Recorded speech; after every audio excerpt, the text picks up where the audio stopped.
Ce lundi est journée nationale de lutte contre le cancer de la prostate, une maladie qui touche particulièrement les originaires d'outre-mer. C'est la deuxième cause de décès chez les hommes aux Antilles.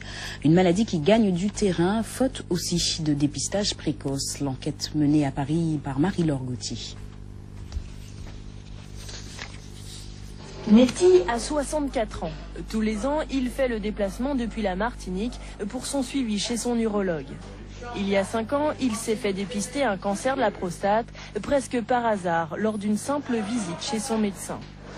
Je vais voir un gastro et il me dit bon, on va faire des analyses pour voir parce que avec la vie que je mène, il m'a dit il faut absolument faire un bilan total et puis à la fin il me dit tiens t'as plus de 50 ans, on va faire un PSA. C'est la première fois que j'entendais ça. Et quand je vais pour les résultats, il me dit il faut absolument voir un urologue. Son médecin lui conseille l'opération, car son PSA, la substance sécrétée par la prostate, est trop élevée. Comme Netty, ils sont des milliers d'hommes de plus de 50 ans à ignorer l'importance du dépistage.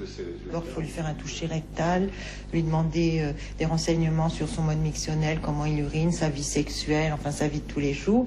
Et ensuite, si on a des doutes à la fois au toucher rectal et au vu du PSA, l'orienter vers une biopsie qui seule permettra le diagnostic.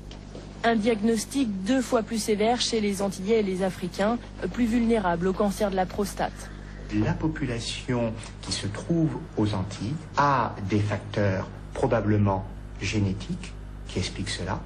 Deuxièmement, il y a certainement des facteurs hormonaux. Il a été invoqué un troisième facteur qui est un facteur cutané. Le fait que la couleur de la peau bloquerait la photosynthèse d'un certain nombre de substances qui pourraient protéger du cancer de la prostate. Aux États-Unis, les Afro-Américains se font dépister à 40 ans. En France, il se fait à partir de 50 ans, mais détecté plus tôt, le cancer se guérit mieux.